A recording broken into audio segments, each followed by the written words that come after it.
शिवसेनेपाठोपाठ भाजपने राष्ट्रवादी सुद्धा फोडली। पण राष्ट्रवादी फुटली असं म्हणता म्हणता मध्ये सुप्रिया सुळे म्हणाल्या, राष्ट्रवादीत फूट वगैरे काही नाही, दादा आमचेच नेते आहेत। तर शरद पवार यावर म्हणाले, आहेतच, यात काही वादच नाही। मात्र लगेचच अजित पवार आपल्या पक्षाचे नेते असल्याचं आपण म्हणलं नाही असं म्हणत पवार साहेबांनी पलटी सुद्धा मारली। तर दुसरीकडे अजित पवारांनी मात्र या शरद पवार आणि सुप्रियाताईंच्या वक्तव्यावर नो कमेंट्स म्हणत राष्ट्रवादीत नेमकी फूट पडलीये की नाही हा विषय काही आपल्याला कळू दिला नाही। त्यामुळे आता तुमच्या आमच्यासारख्या सामान्य जनतेला राष्ट्रवादीत नेमकं काय सुरू आहे बाबा या प्रश्नानं अगदी भंजाळून सोडलंय। चला थोडंसं डिटेल मध्ये समजून घेऊयात खरंच राष्ट्रवादीमध्ये नेमकं काय सुरू आहे। नमस्कार, मी सिद्धी आणि तुम्ही पाहताय टीओडी मराठी। टीओडी मराठी, लोकांकडून लोकांसाठी। तर राष्ट्रवादीत फूट पडली। जरी हे राष्ट्रवादी नेते मान्य करायला तयार नसले तरीही राष्ट्रवादीत फूट पडली। अजित पवार आणि राष्ट्रवादीतील पहिल्या फळीतील नेते साहेबांना सोडून शिंदे फडणवीस सरकारमध्ये सामील झाले। यामध्ये समावेश होता तो दिलीप वळसे पाटील यांचा सुद्धा। एकेकाळी शरद पवार यांचे स्वीय सचिव असलेले वळसे पाटील 1990 मध्ये काँग्रेसच्या तिकिटावर पहिल्यांदा आंबेगावमधून आमदार म्हणून निवडून आले। शरद पवार यांचे निष्ठावंत असलेले वळसे पाटील 1999 मध्ये राष्ट्रवादी काँग्रेसच्या स्थापनेपासून पवारांसोबत होते। एवढ्या मोठ्या कालावधीत पवारांचा आश्रय घेतल्यानंतर वळसे पाटील यांनी शरद पवारांवर हल्लाबोल केला, ज्यामुळे अनेक राजकीय विश्लेषक सुद्धा थक्क झाले। नेमकं वळसे पाटील काय म्हणाले होते तर शरद पवार हे मोठे नेते आहेत, परंतु ते त्यांच्या पक्षाची महाराष्ट्रात एक हाती सत्ता आणू शकले नाहीत। 21 ऑगस्टला मतदारसंघातील पक्षाच्या सदस्यांशी बोलताना वळसे पाटील यांनी थेट शरद पवारांवर असा हल्लाबोल केला होता। जुलैमध्ये अजित पवार यांनीही शरद पवार यांच्या 2014 पासूनच्या भाजप सोबतच्या बैठकींकडे लक्ष वेधून त्यांच्या राजकीय संदिग्धतेवर प्रश्नचिन्ह उपस्थित केलं होतं आणि यानंतर वळसे पाटील यांनी त्यांच्या वक्तव्यावर स्पष्टीकरण सुद्धा दिलं। एक नेता आणि अनुभवी म्हणून शरद पवार यांच्याबद्दल सतत आदर व्यक्त केल्याचं त्यांनी सांगितलं। शरद पवार यांनी 20 ऑगस्टला केलेल्या भाषणात सांगितलं की आमचे काही सदस्य आम्हाला सोडून गेले, ते म्हणजे अजित पवार गट। ते म्हणतात की विकासासाठी गेले आहेत, पण हे अजिबात खरं नाहीये। केंद्रानं यांच्या विरुद्ध ईडीची चौकशी सुरू केली आणि त्यांनी राष्ट्रवादी काँग्रेस सोडली असं शरद पवार म्हणाले। त्यांनी असे आरोप करण्याची ही पहिलीच वेळ नाही।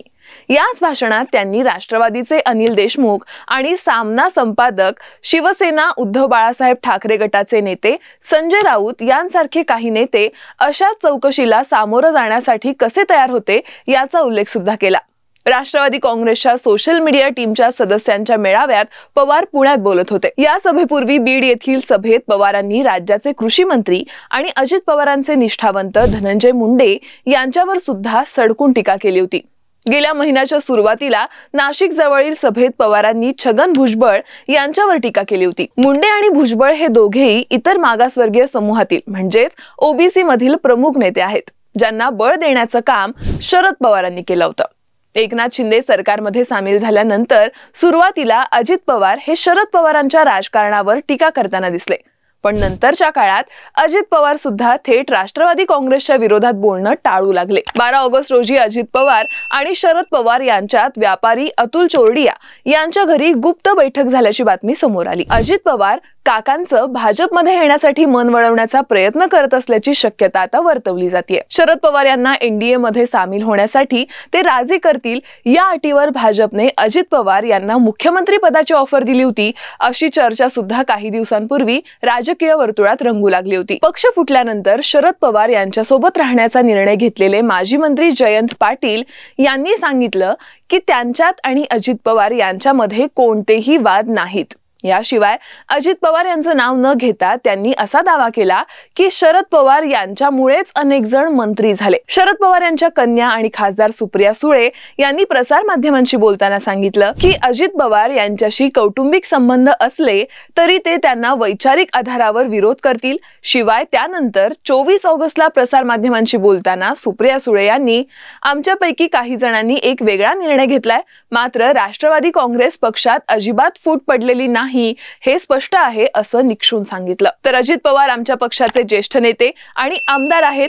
त्यांनी पक्षाच्या विरोधात काही भूमिका घेतल्यामुळे त्यांची तक्रार आम्ही विधानसभा अध्यक्षांकडे दिलेली आहे अशी माहिती सुद्धा सुप्रिया सुळेंनी दिली. गेल्या वर्षी एकनाथ शिंदे यांनी शिवसेनेपासून फारकत घेतली तेव्हा त्यांना भाजपकडून प्रत्येकी 50 कोटी रुपये मिळाले असे आरोप उद्धव ठाकरेंच्या गटाकडून झाले.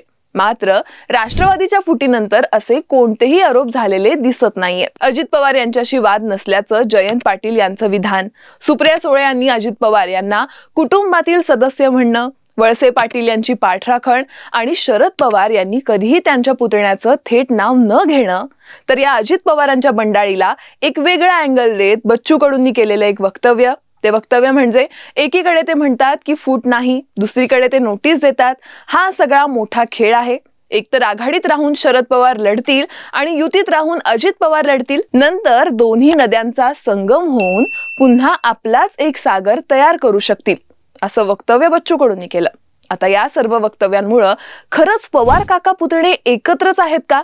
त्यांनी केलेली ही एक राजकीय खेळीच तर नाहीये ना? ईडी सीबीआयच्या कारवायांना घाबरून भाजपाच्या या दबाव तंत्रामुळे हे अजित पवार आणि इतर नेते यांनी बंडाळी केली का? तुम्हाला याबद्दल काय वाटतं? कमेंट बॉक्समध्ये आम्हाला नक्की सांगा. आणि अशाच नवनवीन माहितीपूर्ण व्हिडिओसाठी times of democracy TOD Marathi आमच्या डिजिटल प्लॅटफॉर्मसह सर्व सोशल मीडिया हँडल्सला लाईक करा, शेअर करा आणि सबस्क्राईब करायला विसरू नका. राजकारणाचं अचूक विश्लेषण आणि ताज्या घडामोडींचे विश्वसनीय व्यासपीठ टाइम्स ऑफ डेमोक्रेसी TOD मराठीच्या सर्व डिजिटल प्लॅटफॉर्म्सना लाईक, शेअर आणि सबस्क्राईब करा.